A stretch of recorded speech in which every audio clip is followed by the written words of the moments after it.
All right, welcome everybody. Thank you so much for joining all of us in the most recent iteration of the 2024 Rockefeller College Election Series. Today's topic is going to be generational divides in voting behavior, and we are joined by four distinguished panelists, all bringing with them a diverse background to talk about this issue today. So first of all, we are joined by Dr. Sally Friedman. Dr. Friedman is a faculty member here at Rockefeller College, and she is the recent editor of a volume that came out back in June, Generational Politics in the United States, very relevant to today's discussion. We are also joined by Dr. Justin Zimmerman for a second time. He had so much fun with us, he decided to come back again. Welcome back. We are also joined by Molly Murray, a team coordinator at Generation Vote, UAlbany, and finally, last but not least, we are joined by an alumni, Michael Allain. He is an attorney at the New York State Supreme Court's Appellate Division. So we'll do in a moment, I'll pass it over to our panelists. For those of you listening in on Zoom, if you have any questions over the course of today's presentations, just put your questions in the comments and I'll read them out to our panelists. Does anyone have a preference who goes first at all today? Oh, yeah. Sally, be your first. Why do we do Sally first? We'll begin with Dr. As you want.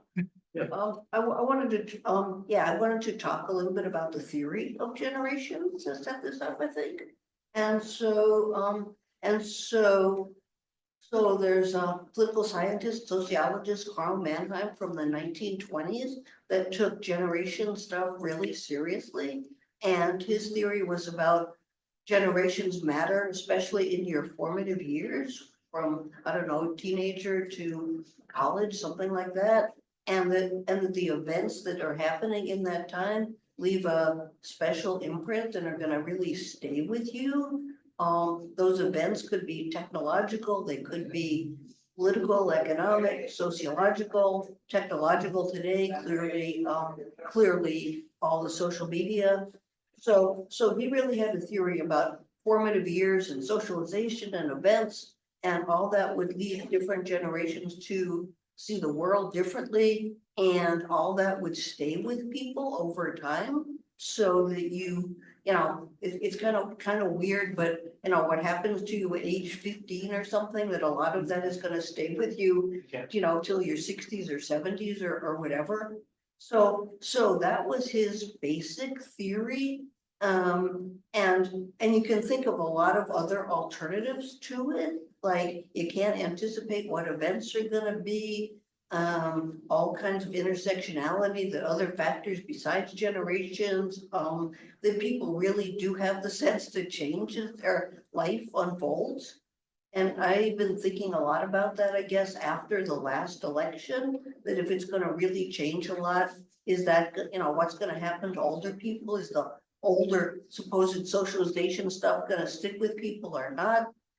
And I guess the other thing I learned from editing this book is just how much generations can be influential in terms of, all kinds of opinions and attitudes, all kinds of values. There's one, I think my favorite piece in the book, besides mine, of course, is about the different generations have different heroes.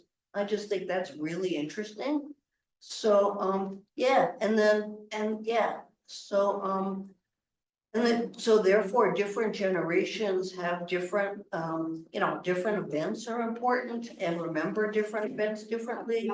So I think I'll just leave it there for now. Hi, y'all. Good evening. So I have really struggled with this honestly, the last year of really, speaking to younger people. I'm gonna focus my time on youth and, their reactions to like the older generation.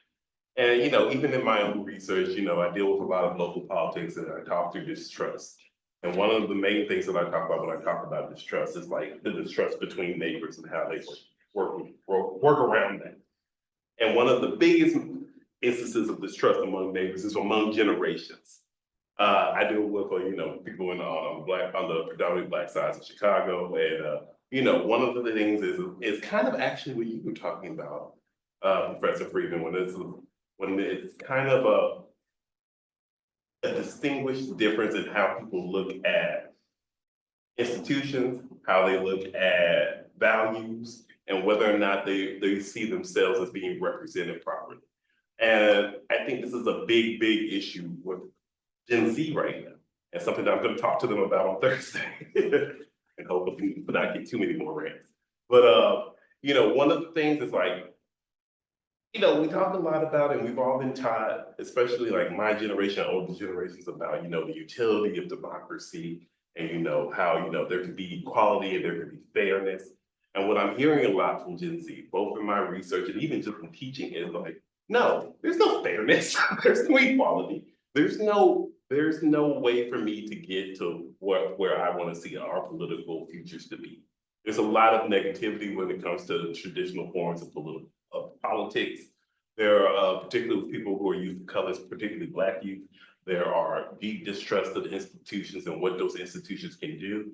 I actually was reading a survey by Tufts on youth politics, and one of the things they found, which I found disturbing, but also fit a lot of what I was finding in my research, is that there also is this issue of youth of color not feeling like they are prepared to actually participate in democracy, to be people who are influential in politics.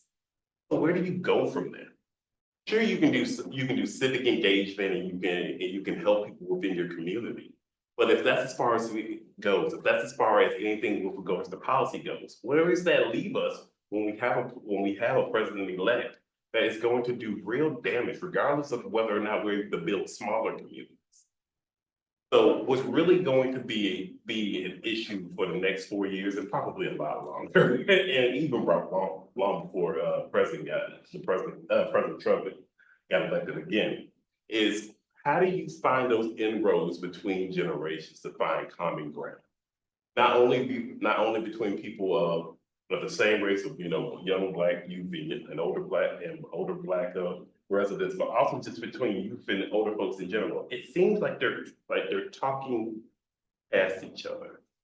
And you know, even in the way that we're seeing perspectives and values that are coming from these particular groups, you know, in that same survey, I saw something where it was like, you know, Gen Z is a lot more likely to see folks that have gender neutral pronouns, and we know how Trump used those pronouns in his commercials to drum up bigotry, drum up fear, you know, in commercials and in his speeches.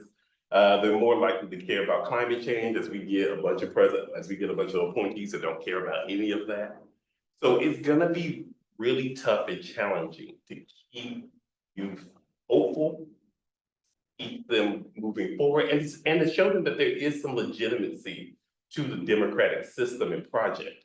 Because unfortunately, how most of these people have kind of grown into their political understanding and consciousness has been through Trump, and been through all the terrible types of name calling and norm throwing away that have come with Trump. So it's actually kind of hard to explain to them that it's like, back in the day, you know, there were always problems, but it wasn't so much that everyone just thought the institutions didn't matter at all. So now we're in this kind of weird position where we're having to show some type of value for these institutions, some type of value for where we need to go as a country, that I'm not sure exactly where that's going to go. So one of the things that I want to talk about throughout the panel is, you know, really thinking about youth, hope, and whether or not we have to think about how we're structuring these institutions and how we get them back into the game of it all. Because one of the things that I'm hearing a lot of is I don't feel represented, and the older folks aren't particularly interested in anything that I'm interested in getting done for the country. Hey everyone, my name is Michael. As we heard, I'm an alumni. I'm a little bit of a different background. I went to UAlbany for undergrad, then I went to law school, and now I'm an attorney for the court system, the state court system. Part of why I'm here today is because I was involved in All Generation Vote in college, which over here is now the president of, the coordinator of. And that is a group that was founded, I think, a year before I started in 2017, so 2016, right after President Trump was elected.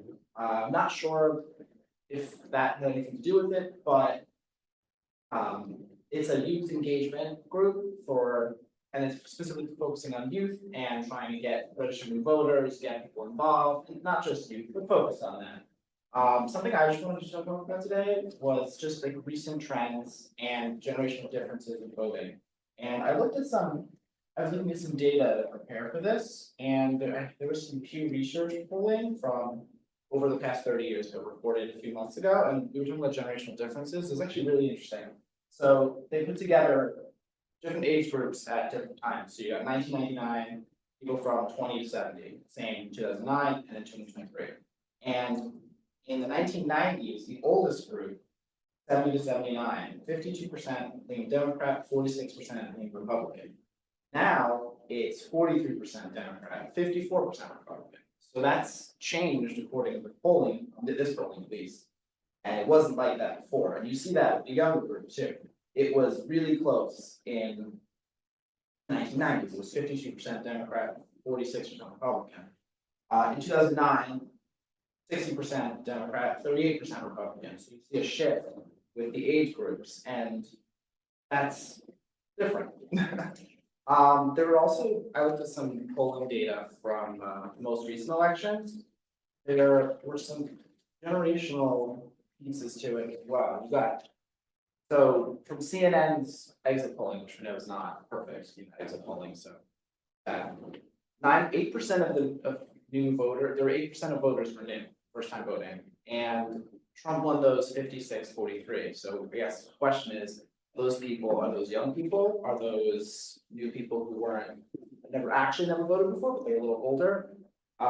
Could be related to generation, maybe not. So then, if you break down voting by generation, you still saw the difference from 2023, but Harris was 51%, Trump was 46%. It's a lot closer. It's a lot more like the 1990s with the split versus last year, at least the polling for last year. And then the older group was 52% Trump, 46% Harris. Yeah, and then there's some other age-related things that are kind of interesting about the priorities. So, okay, also age and gender breakdowns. I'll do that first. So something that was really interesting is women 45 to 64, and then women 65 and older. And this is still the polling data from the most recent election. We have 49% Harris, 50% Trump for women 45 to 64. But then women 65 and older, 55% Harris, 45% Trump. So, again, this is only one poll with 22,000 people, more than 23,000, more people voted than that, obviously. But you can see a difference. It's not all older, all younger, one way or another. There's some differences even in the, I guess it depends on your perspective, right? What's older, young, but 45 to 64 is different than 65 and older. And then you obviously see the differences. The youngest women group, 61% Harris, 37% Trump, so they're very different there. Funny how women age matters more according to this, but for men, it's a little less disparate between the age groups. You have 49% Trump, 47% Harris for youngest group of men, 18 to 29. And then it goes up slightly for 30 to 44, 45 to 60. So it's at its highest, 45 to 65. It's Trump 60%, Harris 38%. So it does change, but it's not like that 18 to 29 for women and 65 and older for women, which is 37, and then it goes up to 45. So there's a little bit more of a distinction. Yeah, so just a few more things. Something I thought was interesting as I went back and looked at some midterm data and priorities that were during the midterms and like differences and like what people at different ages might think are important. So you have from 2022, just a more general question, America's openness is essential. And you see a difference in ages. So for Republicans, 18 to 44, 54% said openness in the United States is important. And I think that really refers to openness to immigrants, things like that. Maybe different racial groups, that kind of thing. It's all meshed together. So we don't know exactly what people thought when they went through that. But 54%, 18 to 44, and only 34% for Republicans over 45. So you see kind of like, at least that, maybe that's changed, but there's a little bit of difference, younger Republicans versus older Republicans. But if you compare that to Democrats, it's 87 and 84%, really close. So the generations almost agree a little more on this particular thing for Democrats than Republicans. You kind of see that with some of the other things, like with sections of President, well, soon to be President Trump. 30 and 21 are the numbers, younger and then older Republicans, there's a 9-point difference. But with Democrats, it's only a 5-point difference. So, and you see that with feeling business regulation is important, and there needs to be assistance to those who can't afford to pay for things in their life. You see a 10-point difference versus 8-point difference. So again, there's a difference between young Republicans, old Republicans, Democrats, old Democrats. So maybe that's just one poll, but something I thought was really interesting. I didn't never occurred to me beforehand. So there's a lot of nuance in this generational thing. So maybe what Professor Friedman's talking about, maybe the influence of an earlier event made one particular group think, example of regulation, maybe people were younger and that had something that influenced them. They were younger, thought that had something to do with regulation. I don't know, but there's a difference. I'm glad that you all went first because I am just gonna sort of go off of some of the things that I've heard that really kind of stuck with me. So the first thing that I'm thinking about is the influences that we were talking about with generations. And one thing that we've seen a lot with younger people is, or actually I was thinking about this on my way over, driving over. Young people get almost all of their information from social media. It's Instagram, it's TikTok. We aren't looking at newspapers, like there just isn't that sort of structure of like, okay, every morning I'm gonna sit down, I'm gonna read my newspaper about what's happening in the world. For me, it's I'm gonna look at my 10-second videos about what's happening in the world. So I think that is a big difference between especially Gen Z, millennials, and as Generation Alpha comes up as well. How do we get information to younger people in a format that they enjoy and that they connect with? So we're seeing a lot of like organizing groups and a lot of groups trying to like engage on social media in some sort of way. And whether that's working or not, there's a lot of like algorithms obviously play a really large role in what we see. So well, it used to be habitual to watch the news and you sort of are getting a little bit of everything. Now our news is very, very tailored. What we're seeing is very tailored, very specific to like who we are and what our interests are. So if you're not interested in politics or you don't think that, like as we were talking about, if you don't think there's a place for you in the political system, you're not gonna see information about that, which I think is a little bit different than some past generations where it was just more common to see all kinds of things. So that's one thing that I've been thinking about a little bit. I didn't really talk about myself. I'm Molly. I'm the team coordinator of Generation Vote, which is a national organization that was founded at Binghamton, as Nathan said, in 2016. And we are fighting for a just democracy for all and making sure that we are having an intersectional democracy. And so while we're talking about, a lot of folks are not seeing themselves represented in democracy and they don't know where to start, like, how do I actually get involved with this? That's sort of, we're trying to fill that gap a little bit of how do we get young people involved and how do we get them to care? So the way that I think about that is social media. I think about going to underserved and underrepresented communities. And that's why almost all of our organizing is very grassroots. So we have teams and hubs like across the country that are connecting with the communities that need it most, and also like meeting folks on a level that makes sense for them. So what we do at our UAlbany campus needs to look different than what we're doing in Texas or what we're doing in Montana. Like there's different needs for different folks there. There's different educational levels, all of these kinds of things. And so that kind of meeting people where they're at and giving people the information that they need or that they deserve in a way that's digestible to them, I think is really, really important. And I think that speaks with the division that we're seeing among generations in their intersection, in their participation in democracy. Cool, all right, we have about 35 minutes or so to devote to Q&A. So to those of you who are watching us from Zoom, I know I may just be a disembodied voice from your perspective here, but I do promise I'll read your comments if you put them in the chat. Doesn't look like there are any right now. I'll get us kicked off. Oh no, Dr. Green will get us kicked off. Okay. Okay, sorry, thanks very much to all of you. I was just going to ask a really basic question. Why is it the case that younger people in general vote at lower rates than older generations? I was just kind of puzzled by that basic fact, especially when I think when most people think of like an activist in any sort of political or social issue, usually the person who comes to mind is a younger person. But what is the kind of current thinking on that?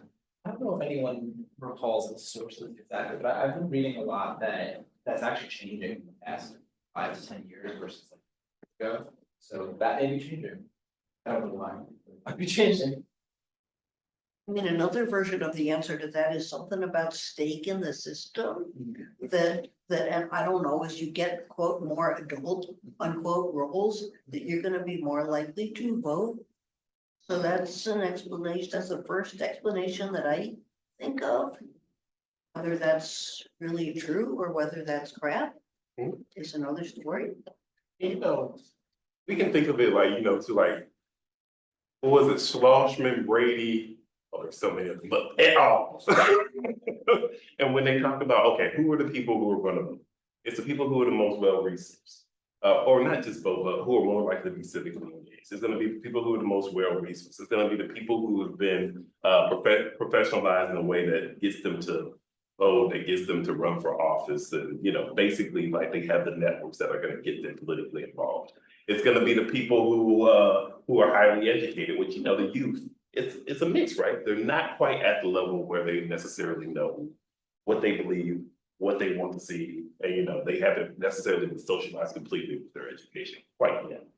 And in general, it's just gonna be people like Professor Friedman saying, it's gonna be people who have a true vested stake in what's going to happen. As someone that is a property owner, do I care about what's happening in Albany and whether my taxes can go up and all that stuff? Yeah. A vested stake in what's going on. But on top of that, when we think about like some of the work like Kathy's that she does like democracy remix and what she does for her Gen Forward survey, it's also again about whether or not I belong in any of this group of institutions. So is it, or do they care about what I care about? Do they care about racial justice? Do they care about making sure that the climate's going to change? That climate change is an issue. Honestly, for this particular election, I don't think it should be discounted that people were quite serious when they were condemning the Biden administration on their responses to Palestine and not seeing enough responsiveness to that. I don't think foreign policy is always like in the top, five position of anybody of why they vote or don't vote, but I think those things matter because they're instances of where people are looking for some type of responsiveness they're not getting. And I think what we're hearing, at least from some young people, is like, even when certain groups say that they're interested in helping us, particularly Democrats, it doesn't seem like there's ever enough really done to really push to really get our needs met. I mean, how many folks have we seen that, I love our academic political scientists, but how many of us go, well, the economy is great. And it's like, yeah, I understand what the numbers are saying, but what people are telling you is that for me, for where I am in society, I've been in this position for so long. I'm not seeing the benefits of that great economy. And we have all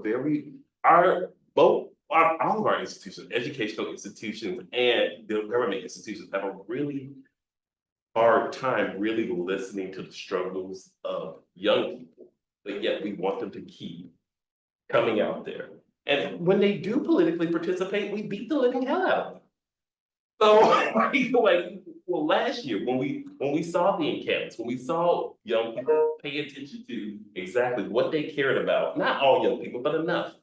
Police were put on them. They were expelled from college. So it's not so, and then we wonder why they're not into our particular institutions and want to go further with it. We police them, we punish them, we arrest them.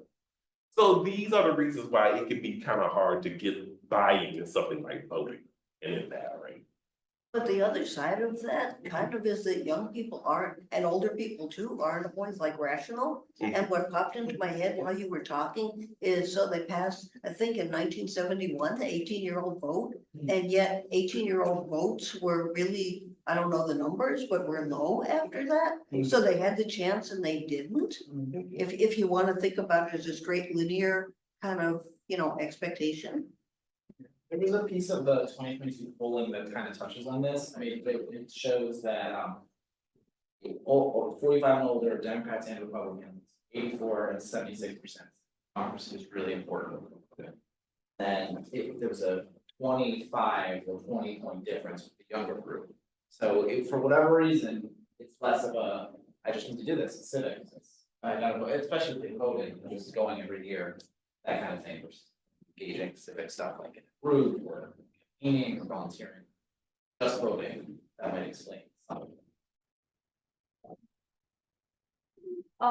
I agree with everything that everybody said. I think another maybe less academic reason is that young people are oftentimes in sort of like a transient state. Like if you think about like college students, getting an absentee ballot in New York State is very, very easy. But we were helping some students who are on athletic teams and they're from states where you have to pay to get an absentee ballot, or you have to mail in a physical form, you have to mail in a copy of your ID, things like that. So in like an institutional sense, there's, I think, more barriers for young people in order to vote. And the other part of that is, I go to school in Albany. Do I want to vote in Albany, or I'm from Rochester? Do I want to vote in Rochester? Where am I going to register? What am I going to do? Am I going to go home? And, am I too busy with papers, tests, projects, all of these other things? And that doesn't just apply to college students either. As you transition into the workforce too, like if you're going into like, a full-time job, that is it's a difference in, there's a transition that happens there that can be really difficult, and getting people to be civically engaged when they're not necessarily have, like we're talking about, like have this like vested interest in this state in wherever they're living or wherever they would vote in. I think that that's part of where that fallout happens as well. All right, so it looks like we have our first question from the chat. This is from Michael Tobin. So I'll read out as an observation first, and then there's a question after. So he writes, not to be contrary, but as a political professional, I'd suggest that voters of all ages had plenty of information, accurate and not accurate, and enough voted for Trump for their own varied reasons, perhaps not participating as its own form of voting. And then here's his question. He writes, are we maybe backing into a discussion here because many feel the outcome of the election is troubling? Backing into? Are we backing ourselves into a discussion here because many feel the outcome is troubling? So many are saying, I guess Michael's reasoning here that there are a lot of low information voting. He's saying, well, they're getting a whole bunch of different information, and this kind of spans the generational divide here. Yeah, I mean, there are differences, but like I said, there's differences between generations among those who vote Republicans. It's not just one side or the other. There's generational differences regardless of what identity party it is. So I think it applies to everyone. I mean, obviously the differences are going to be different because they're different groups of people, but yeah, it applies. I mean, the concept of a low information voter didn't come into 2024. That's a very long standing political science theory and understanding of the average political voter. Now, what's been talked about lately is like the advent of social media. So what Tolman is saying actually is completely right. People do get a lot of information, but it does matter what type of information you're getting and where you're getting it from. I had this discussion with my class 3 weeks ago when we talked about social media. And one of the things that a lot of researchers have found with social media, and I'm sorry, I can't give you all the names right now, but it's 5:30. But what a lot of political scientists are finding when they study social media is that social media has made people more polarized. It has made it harder to discern between essentially valid, truthful information and information that is not true. And it's made it a lot more difficult for people to have conversations with folks they disagree with. So that's not backing into anything. That is those are direct research results that have happened pre-Trump 2024. And they're gonna get worse, regardless of whether or not whenever Trump decides to leave office, regardless of, where we stand there. These are gonna be issues that we have to continuously deal with. And that goes with also understanding where misinformation is coming from, that is purposeful, right? That we do have bad actors from different countries that want to spread misinformation, that want to have certain type of arguments put together that, I don't know, portray, young Black men as 40% likely to vote for Trump or something like that. Something ridiculous that people believe for a very long time up until the election. And these are the type of things that we're gonna consistently have to see dealt with. Who's actually voting and supporting far right policies or far left policies? To what extent do they want to support those particular policies? And who are we actually listening to? I mean, even with Trump in particular, and and the election and the campaign. I mean, what was it, a month of people trying to decide whether or not Kamala Harris was Black? That's not something that anyone's backing into. That is a real conversation that people had, that I had to smack down in the middle of class, because these type of misinformation pushes are what people use to decide whether or not they're gonna vote for candidates. People use race, they use gender, and they use what their attitudes of those two things are, regardless of generation. And those are the things that people decided they wanted to vote for. And those are the reasons why those things matter with regards to generations, and what generations are able to, or more or less, be able to decipher what they're seeing. And I think I'm still trying to figure out Gen Z and how they use TikTok, to be honest with you. Because I listen to them and I'm like, do you take this as gospel? And some of them, yes. And some of them, I don't think so. But I'm still trying to figure out exactly what they see the utility of TikTok to be, especially in 10 seconds, because most things take more than 10 seconds to explain accurately. So it's not so much of backing in, but it's really nailing in what matters right now in this particular political moment. Far past Trump, this is gonna be a continued issue. I want to add, as we're talking about information and misinformation, Molly mentioned algorithms before. And so, hey, I mean, we don't even think that algorithms are happening. We're just looking at the information that we have. And like we said, they're polarizing people, but they're getting information that's tailored to what they have done before or however. But we really need to know more about how those algorithms work. And the average of us doesn't want to. So I think that's a part of the information environment that we gotta deal with. Thanks, in fact, Michael wrote in the chat, love it, thanks, so you all did wonderful. You don't always get those, so, must be good, so. Another question, that'd be great too. Yeah, so, we have about 23 minutes, so for those of you who are listening, we would love some of your questions, again, I'll ask one while we're waiting, oh, Dr. Knopf has one, wonderful. So, yeah, it strikes me there's this really interesting irony if we look at the 2022 midterms and the 2024 election, at least to the extent that we know a lot about the 2024 election. Mandatory caveat, before coming to grand conclusions about voting in the 2024 election, let's wait until we have the Pew and Catalyst data. Okay. But that being said, for years, right, the Democrats have done well when the Democrats have been able to turn out low information, low propensity voters. That's been the strategy. We've got to reach these people, got to get them to turn out, got to get them engaged. And in lower turnout elections, those have been the ones where the Republicans have really been able to shine, because they've got the voters who walk over broken glass to vote, no matter what's going on. We've seen the reverse of that happen in this last couple elections. I just wonder what is going on with that? Is there anything in that you think is breaking down generationally? And does this potentially have impacts on the strategies that both parties are going to take going forward? What I find really interesting about that is, I'm from Nassau County down in Allain. That trend still, the old trend with lower information voters and all of that, people who don't tend to vote as much, and still going with Democrats and Democrats winning of the major years, that's still true there. Maybe this year, I think NASA and some people both went for the former president, but it's still true there, but like you said, there's a lot of places where it's kind of flipped. So it might not be true in all parts of the country, which just adds to the confusion of the change. So, cause it's not just a whole country shift, but it might just be one area or another. Big areas, obviously, but it's an interesting question. And I'm kind of curious to see where that goes. I mean, I'm thinking about primary elections and how activists on, I guess, on either side are more likely to turn out.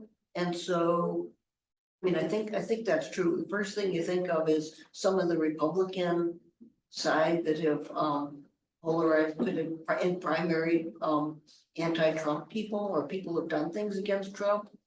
But then there's gotta be on the Democratic side, sort of also that, I mean, I can think of cases where it's not true, but where we're sort of the more polarizing candidate because activists are gonna be more likely to vote, are gonna come out, are gonna influence the election more.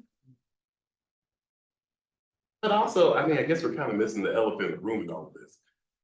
One of the greatest generational divides is the actual racial demographics of the generations. You have generations that are, my dad's a baby boomer. My grandma who's still alive is a silent generation. The racial demographics look drastically different than when they first were born into this country. So part of what you're seeing when you think about Trump being able to get low propensity voters, Trump has done something that Republicans have tried to do through, since the Voter Rights Act of 1965, but he's just done it better. Maybe it's the celebrity, maybe it's the, I don't know the bravado, I don't know what it is. But, really tapping into a type of us versus them, they're taking over great replacement theory type of politic that, people say and conflate with economics, and economics and race go together, y'all. Slavery was a very booming business, but we can do that all we want. But one of the reasons why Trump is able to get those people that are like, oh, they don't usually care or usually vote, it's just merely because he's able to tap into a type of resentment and a type of appealing to a country, to what a country can be. Because he's a billionaire, he has bravado, and he's a celebrity. And all of these things matter in how we push. And one of the things that I see, and this is what I think back again is coming into, is that everyone has decided to pretend that Trump run one of the most racist campaigns ever. It's like, it was terribly racist. It was xenophobic. It was anti-Black. It was just bigoted in all regards to women, to people who are mixed race, to everyone. And he tapped into those resentments. He tapped into those anxieties about what this country is turning into. Because Gen Z does not look like baby boomers. It does not look like the silent generation that's still around and still voting. And that scares people a lot. And even people within these marginalized groups, what they're scared of that may not be their particular racial group, but may be something to do with, how people are expressing themselves and their pronouns or anything like that. He was able to tap into those things. And those things and what he's really, really great at is pushing and dividing what this culture can be. Make America great again, America first. Those things mean things. Those phrases actually mean something, and they mean going back into a country that was a lot more simple. And when we knew exactly what the hierarchy was going to be, when we didn't have to worry about a Black woman that was South Asian becoming a president, when we didn't have to worry about they, them pronouns, which he kept saying over and over again in his commercials. Those are the type of things that he's trying to bring back, and that's what he galvanized and pushed through. Now, I mean, I don't want to say that, I guess Vice President Harris, wasn't able to, get some type of turnout, because she was. I mean, she didn't lose by that much when you look at percentages. And they're still, going through it. But, but again, with Democrats, I think that the one of the bigger problems, both generationally and just in general, with trying to get marginalized folks to stay in tune, is that eventually you got to swing big. And Trump, even though I doubt his competence to be able to, he swings big, or at least talks big. So we'll see about his mass deportations. We'll see about whether or not he's able to cross out the Department of Education. We'll see whether or not he'll be able to destroy the civil service in the ways that he wants to. But even saying that, even showing that he's willing to push back against a culture that looks vastly different than what baby boomers and what the silent generation grew up with, is why he's able to galvanize and able to get people to go, particularly older folks. Younger people too, who are a little bit worried about, particularly younger white men who are worried about their place in the country, again, in a shift in demographics, but particularly older folks. I want to emphasize too, the particular young white men part that you just said, because there has been a gender gap, and some of the research in the book and some of the research from the election really shows in terms of gender and also in terms of general conservatism of younger white men. I mean, Mike said before, okay, Gen Z more interested in climate change, Gen Z more, any kind of pronouns, okay, and yeah, that's right. But what do you do with the fact that, Gen Z men aren't always, and presumably then alpha generation men sort of aren't on board with all that liberal kind of stuff?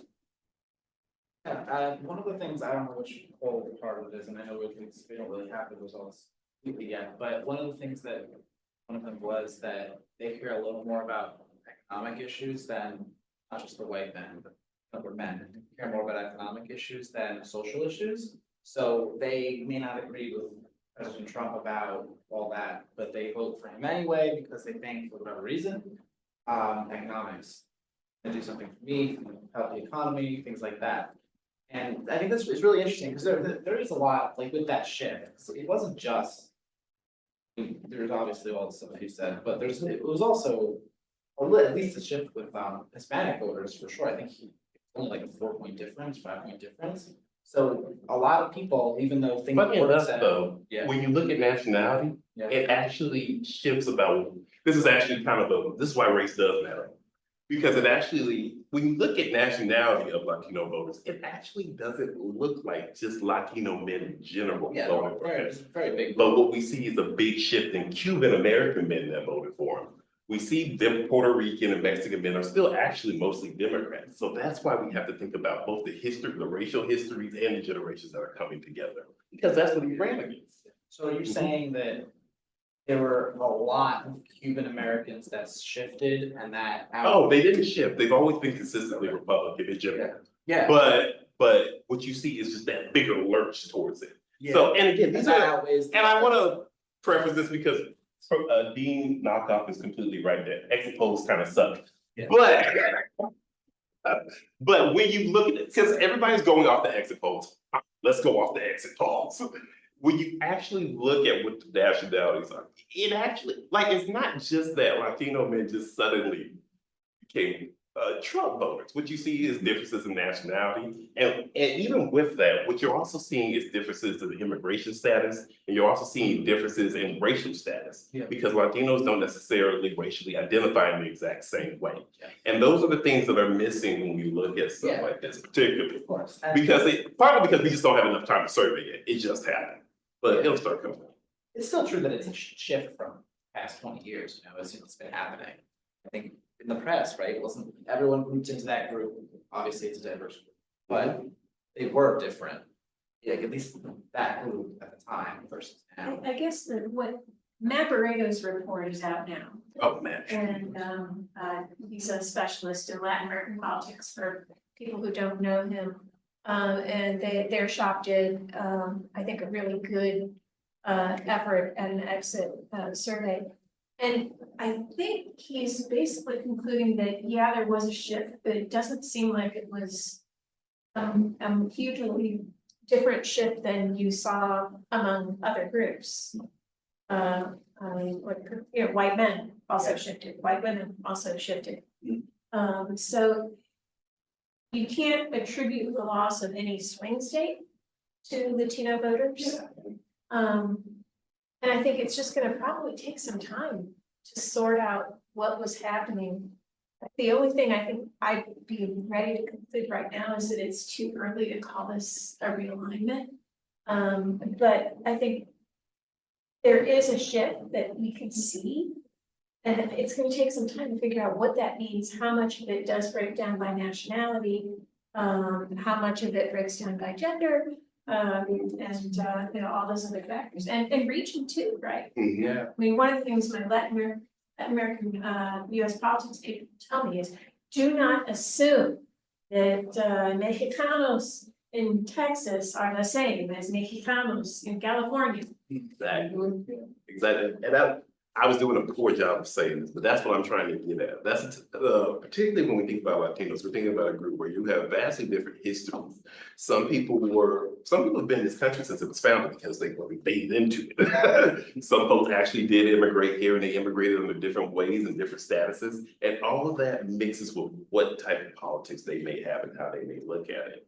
And what I'm afraid has happened, because it's happened with black folks in particular too, is that there's this flattening of understanding what differences we've seen in Trump support and what that means overall for the group and their policy preferences and political and public opinions. And one thing that I've been trying to get people to do, and it's not working, judging by the Atlantic article I was quoted in, is that don't just look at who voted, but also look at who didn't vote, who couldn't vote, who has completely been alienated from the political system, because that's gonna tell you a lot more about politics, particularly with marginalized groups, than merely going off of an exit poll or any poll like this particular. Why didn't you vote? How didn't you vote? What didn't you see? Why don't you see yourself represented? And what does that mean? Because what we lose in a lot of this is the voter suppression. That actually, one of you talked about this very well, like the voter suppression tactics that are happening in all those states. And also just the carceral system that exists, which is just a fancy way of saying, look, policing and getting felonies makes it a little harder to vote and doesn't make you want to be politically active. So those are the things we got to think about too, not merely, well, clearly Latinos want to do this. It's like, well, it's complicated. I've got a question mainly for our two representatives from Gen Vote, but also for the political scientists. What are the kinds of interventions or activities that you think are most likely to bring younger voters in? What works best in terms of wanting or encouraging them to be more engaged politically? I think, like I was saying earlier, meeting people where they're at is really important. So one thing, we've been going into freshman classes this semester and trying to get people registered to vote and their absentee ballots, things like that, or a voting plan. And a lot of them say, well, like, why? Why do I care? Why should I care? And one of the examples that I always give them is your judges. If you get a speeding ticket, like, the judge that you may or may not have voted for, that will impact you. So like making things more personal, I think is the best way, rather than talking about like these like lofty terms about like, if you're talking about like the economy or voter suppression, like people don't necessarily see themselves represented in those like political kind of terms. And so bringing it to a level that actually directly impacts them, I think that's really important. Another thing that we do is we'll do an exercise going around and saying, okay, what is one thing you care about? Family, friends, your pet. One girl told me that it was her bed and her sleep. And I was like, okay, like what can we do with that? And have people lead the conversation in that way and then bring that back to, okay, that's how this relates to voting. That's how this relates to civic engagement, things like that.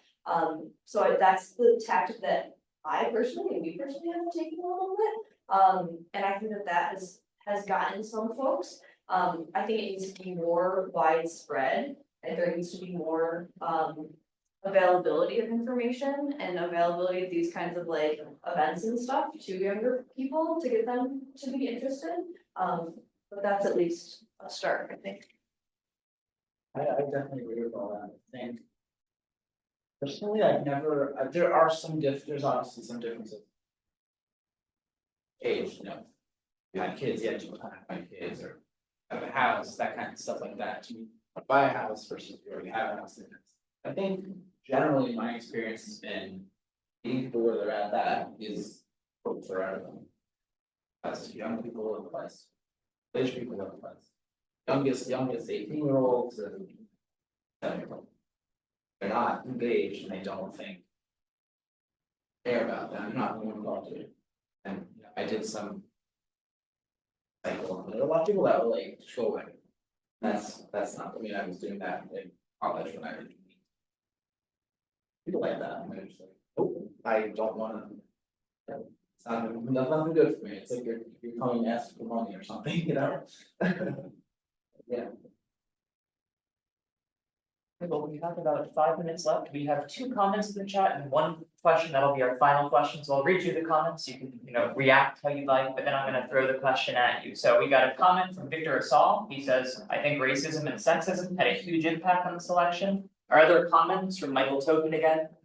This is a good point. Can't normalize relations with Cuba and with Florida. Obama and HRC learned that lesson well. Our question is from Sheena Laughlin. She writes, my understanding is the age gap in voter turnout is larger in the US than other countries.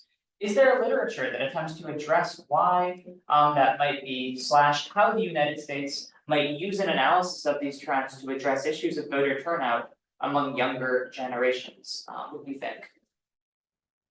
I mean, if you want to understand voter turnout, I think Bernard Frogger does really good work. Right, especially right now, in understanding voter turnout, just in general. I also think that, again, I wish I could remember all the authors, but there's too many of them. Schlossman et al. Does a very good job of explaining American civil engagement, political participation, what people and why people participate or why they don't. You can also look through my dissertation chair, Tracy Burt's Trade and Democracy.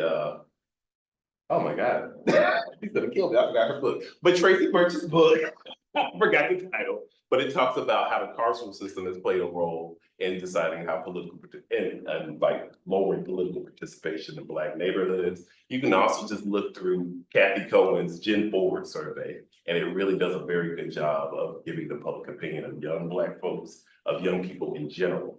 And her book, Democracy Remix, does a very, very good job of explaining this idea of, particularly with young Black people who don't politically participate, why they completely disappear from the system because they see it as something that's predatory, that's there to punish them. So those are some things. Doesn't answer the question for a lot of countries, but some countries do have compulsory voting where you gotta do it. And that is not true of most countries, but hey, in the ones that it is, you gotta do it. So yeah, it's gonna decrease differences. And I'm not sure that people have figured out, if you do decrease those differences, I'm not sure that we know if that sort of makes for quote better, more younger, fair kind of policies. Well, thank you everyone so much for attending today on Zoom, and thank you so much to all of our panelists for presenting and answering the audience questions. We really appreciate it. We're gonna wrap up here, so thanks everyone.